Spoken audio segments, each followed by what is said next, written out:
Yeah. I wouldn't want to be in that organization either. They're a bunch of fucking losers. That's just bad. The fuck are they? Do they know what to do?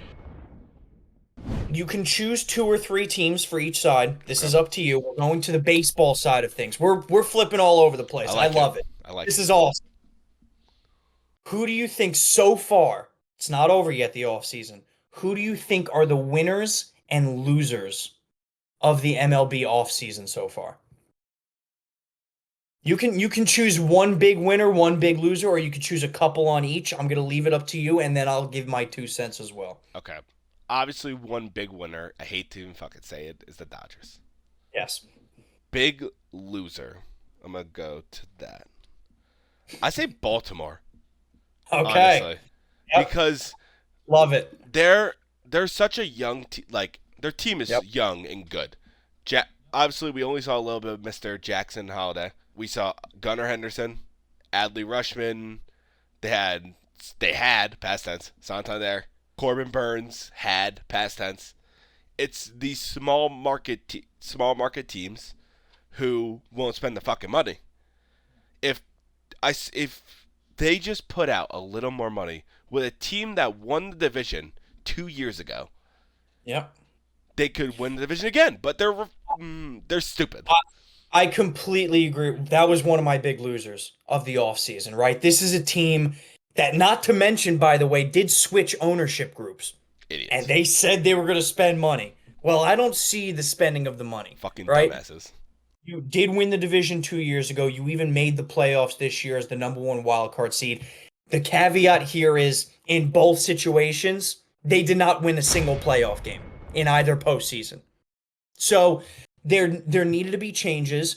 They had major free agents this year, such as Corbin Burns and Anthony Santander. Not only did they lose Burns to the Diamondbacks, he probably took a discount with the Diamondbacks, but they lost Santander to an in-division rival in the Blue Jays, right? We're talking about a team who is young, like you said, have some prolific stars right on the cusp, right?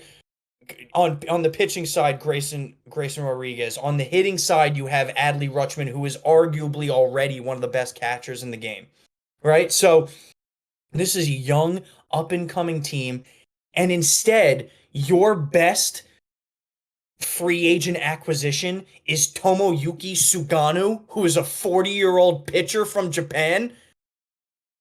Are you fucking kidding me? To a 1-year deal, mind you? That's just bad. That's just bad. And we're talking about an AL, an American League that is wide open.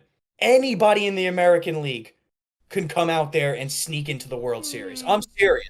Hmm. I'm, I'm not gonna. All right, fine. We'll discount Chicago White Sox and we'll discount the Angels. Okay, you happy? Yes, Oh, very happy. good.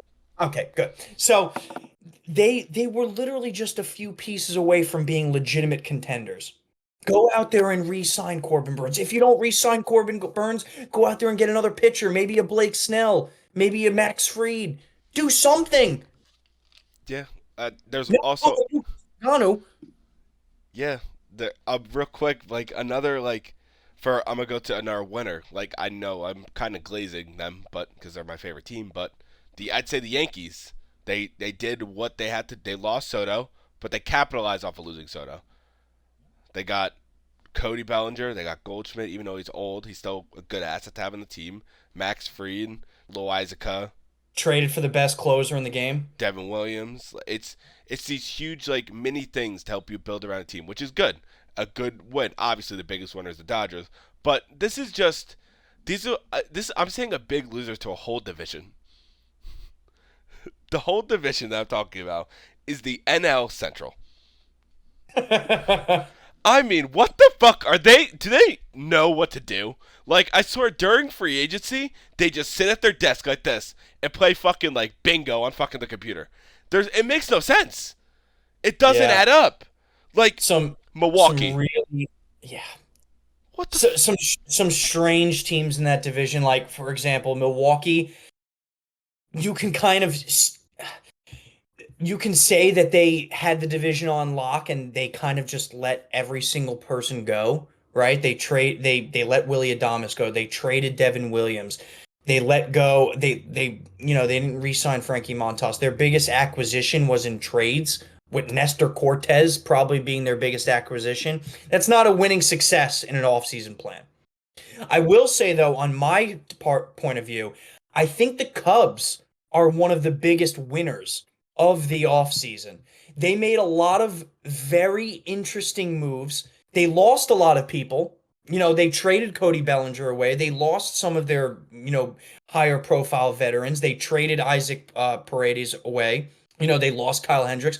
However, at the same time, they've made some really good strides on a team. They traded for Kyle Tucker, one of the best outfielders in the game. They traded for Ryan Presley, old, but still one of the best closers in the game. They signed Matthew Boyd and they traded for Eli Morgan, bolstering their pitching staff.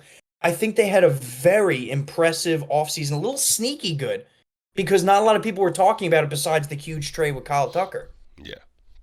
So I thought they were one of my winners, and then I'm going to go on the flip side of it to one of my biggest losers, the Miami Marlins. Oh God. They Don't get just started with that. they just continue to suck dick. Yeah. I like not one, not one penny spent, unless you're counting minor league deals, which I'm not. I'm not either. Not one penny spent, and on top of that, they traded away arguably their best pitcher to an in-division rival, Jesus Luzardo, to the Phillies. Sickening. Do they want to lose? I don't know if Is there's like a their god goal? coming in the draft or something like that, and they want the number one pick. But No wonder why Jeter quit. yeah, yeah, I wouldn't want to be in that organization either. They're a bunch of fucking losers. dude. Same thing. Same thing with another loser, and I know some of our fans aren't going to like this because I know a couple already who are Pirates fans, but the Pirates are big losers too. They've been big losers. When have they ever been They, winners? they're disgraceful. Their biggest acquisition this offseason What are you gonna was Adam Frazier say? to a 1-year deal. He's like, how? What is he like? 35, 36? It, like, do you talk about horrific owners? Horrific owners. That if I'm a Pirates fan, low key, I'm risking going to jail for life just to kill him. Me too. For once, I actually agree with you, and I would help you with that crime.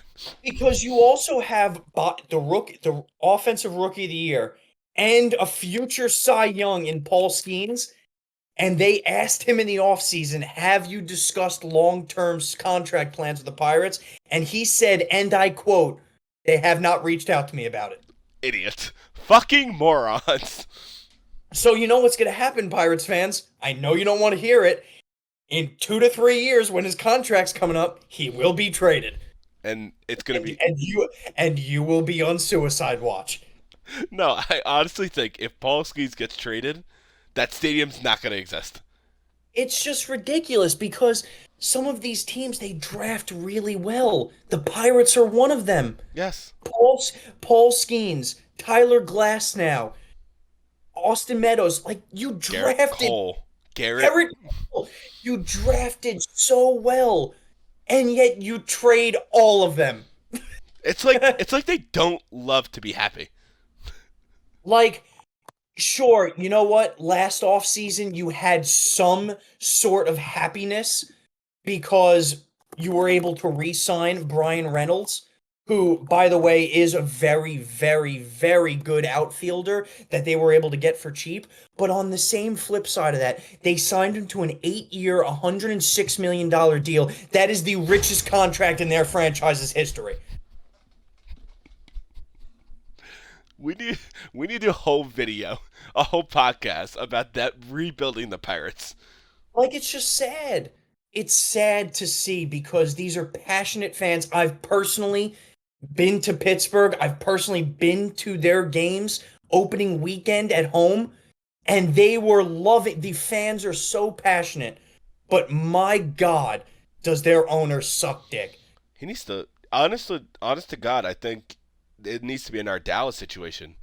As long as he's still there, they're gonna be bad. It's such It's such a shame. And then on top of that, I wanted to mention one more winner because I know we mentioned quite a few on both sides of the ball, right? Losers and winners. I thought another sneaky good winner was the Diamondbacks this offseason, I agree. right? They got Corbin Burns, who was by far one of the most coveted starting pitchers out there, and they got him to honestly take a little bit of a discount to come home, which is a huge win. And then not to mention, sure, they lost Christian Walker, who is on the older side, but then they traded for Josh Naylor with the Guardians. So Was not I thought expecting they that. no, so I thought they made some really good, small moves where they can definitely at least make a run in the NL because the NL is going to be tough with And the they're in a Dodgers. tough division too. They're in an extremely tough division with the Dodgers, the Padres, and the Giants, who are always sneaky decent. We're Yes. not counting the Colorado Rockies because they may be the worst team in the MLB. But still, I don't. right? You made Pirates are sneaking up on that, man. the Diamondbacks rotation, I'm loving it. Zach Gallen, Corbin Burns, and I know I'm missing one. I apologize, but like very sneaky good team who That I think could make a decent run. that whole if you break down that entire like division's pitching staff, it's Yep, fucking insane. it's very good. Like, It's oh my it's it's god. it's an extremely good, and we're gonna get more into the MLB as well for all our viewers. All these sports that we're talking about, we're loving it because football ends, sure, but all these other ones open up. And if anything, all these like football is obviously a big focal point, but all these like MLB is gonna start up as soon as football ends. All these other sports get